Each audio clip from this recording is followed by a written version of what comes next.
you can't tell me people who worked on this aren't at least absolute fans of Final Fantasy, because the amount of effort that went into this is not commiserate with what they were paid.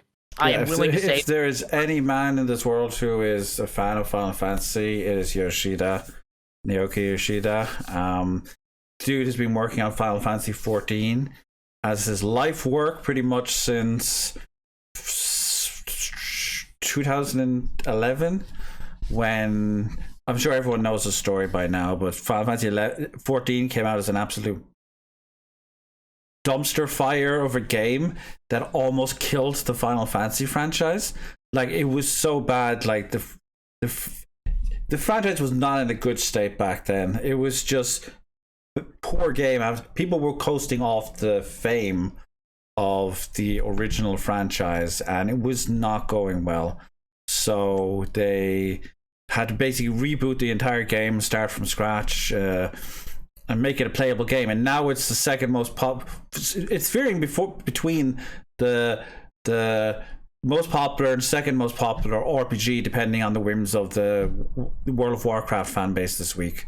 And somebody who's played both games fairly extensively, I can say that Final Fantasy XIV is an excellent Final Fantasy game, if not one of my favorite. And that may just be due to the fact that I get a story of these characters from, from the beginning of Realm Reborn all the way through Endwalker. And I mean, that's like 10 years of storytelling. And that's a huge, and it's one big long narrative that has splits off and does other things too, but it also will eventually come to a head and carry on. I love 14, but as we're looking at this state of play, something I want to draw attention to is this is on a PS5, and then I know because they put that on the PS5. Now, obviously, it's being recorded under optimal conditions, and there's some tight editing and things like that. But what I want to throw out there is that this game is not going to be available on PC at launch, which is a shame. Okay, but for those who have higher end PCs like myself, when this game hits PC, the mods are absolutely going to clean up. I mean, and I don't mean like, it looks bad, but like the people who have real good eyes for visual detail are going to be like, oh, well, I made all the boulder textures 40% better. And now you walk in, you're like, I don't know that. And then when you get it, you're like, oh. I'll give it a week before someone turns Phoenix into Thomas the Tank Engine. Yeah, no, that's Thomas the Tank. Choo mother. That's why we play PC video games. It's not for the bleeding edge 4K ray tracing graphics. It's so we can fight against Thomas the Tank Engine as a Stay Puft Marshmallow Man. Look, as long as I want to mod like Theresa May and it's the bad guy. I'm sure I can. Oh wow! Look, that's look. There's an international audience. I figured I'd pander. You've Gamer, have you seen this? The state of play? Yeah.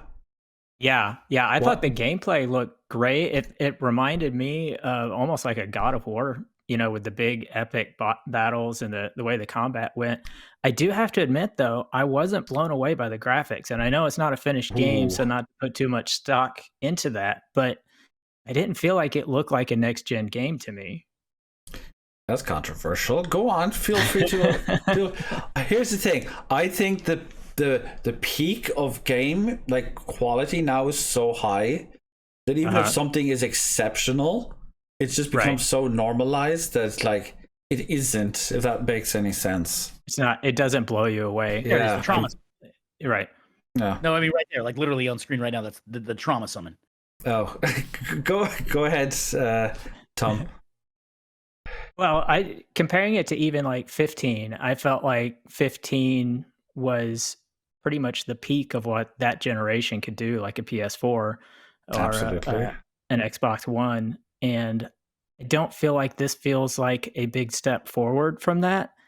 And again, it's not a finished game, and it may just have been something as simple as HDR settings might make a big difference on that. But I am curious to see what the finished product will look like on that. I will say that unlike 15, this does look like a finished video game, at least. Gameplay wise, the reason it looks like you said God of War is because the combat designer, the gameplay designer, is actually one of the guys who's worked on Devil May Cry. And Okay. a lot of other Capcom stuff, so he knows how to make combat. Right. This also is a call. The setting reminds me too, again with Final Fantasy IX, how Final Fantasy IX went back to a high fantasy setting, as it were, because 6, 7, and 8 were all some varying level of steampunk and modern fantasy, whereas 16 and earlier, of course, 9 are more high fantasy, where you have these big sweeping plains and the technologies. There's a little smattering of technology, but it's mostly medieval. And then like the only technology that the real outside of what you normally see, there's an ancient precursor civilization that has some advanced stuff, and you might find that. But if you look here, you'll see that's a typical town. It's medieval, stylized medieval European architecture.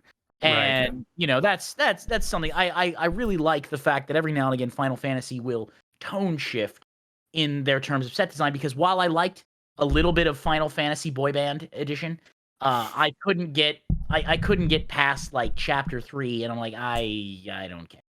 It was a very pretty world with very little to do in it. I do like people know I'm not a fan of Final Fantasy 15.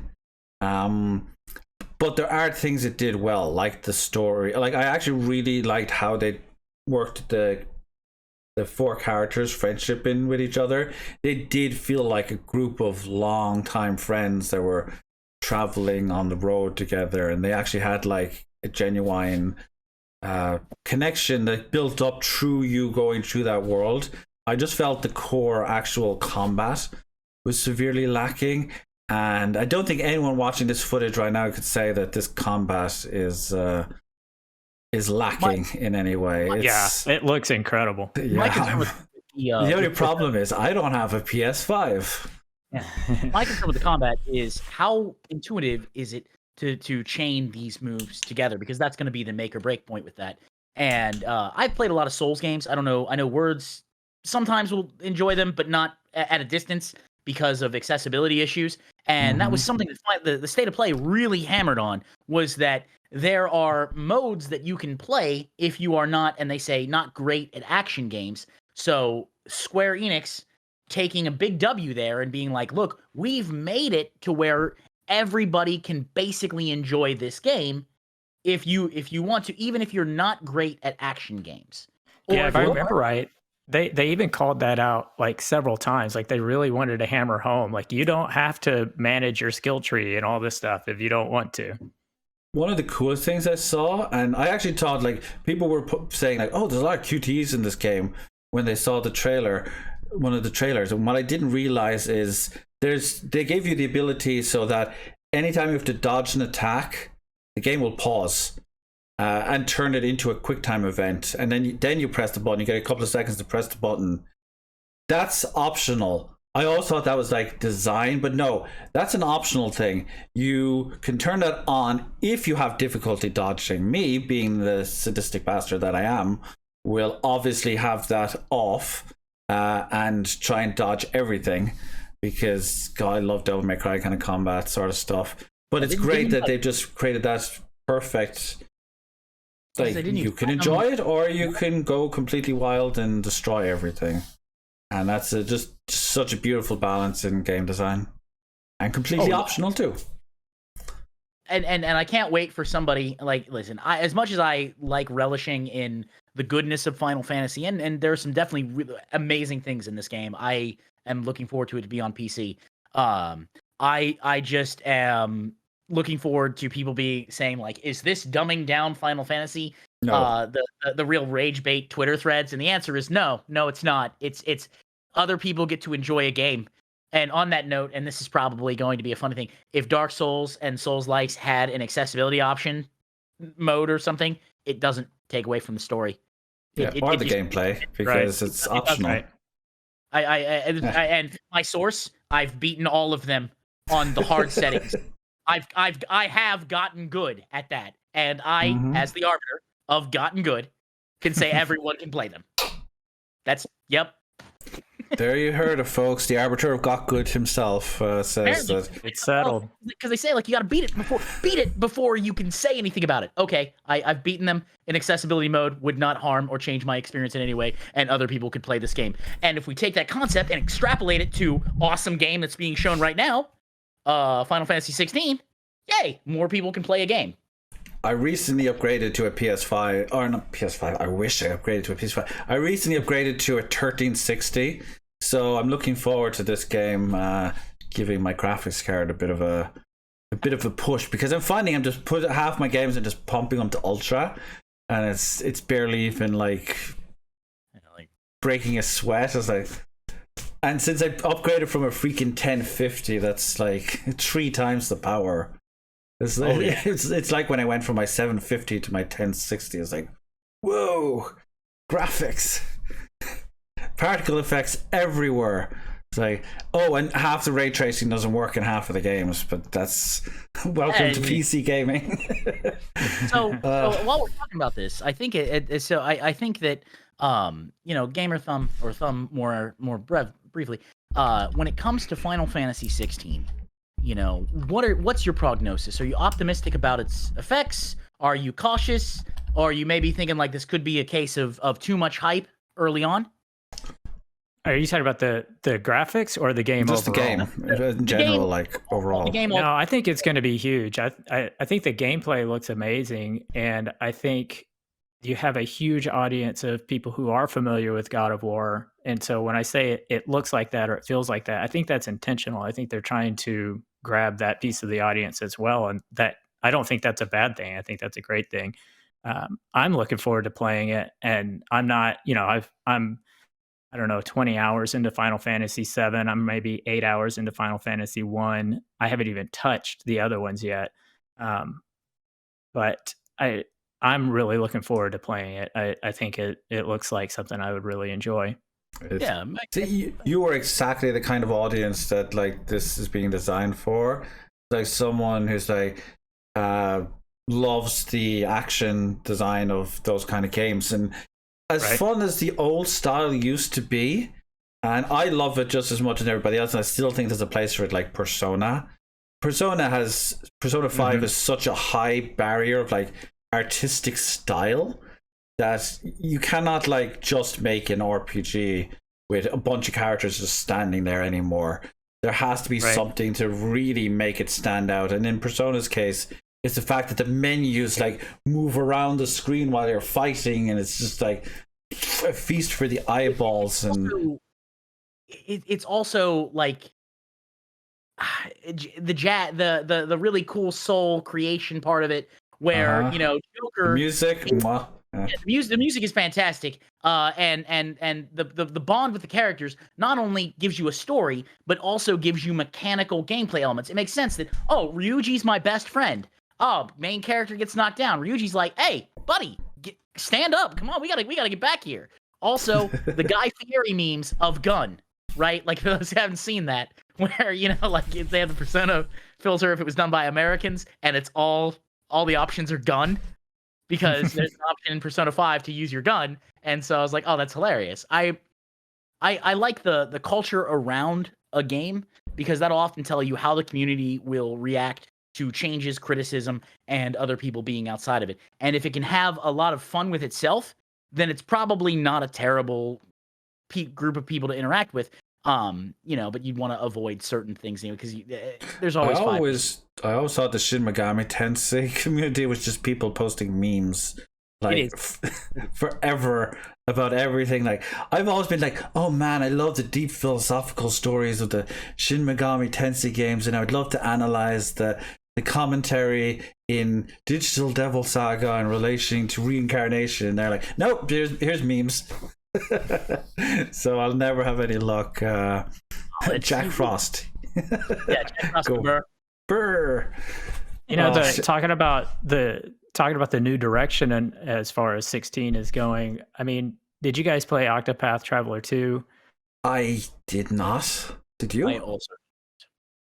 I loved it. I mean, I'm it's so probably my jealous. favorite game this year. It is amazing. The storytelling is incredible, and it is old school turn based. It's very slow. It's very long. I mean, it's a 60, 70-hour game.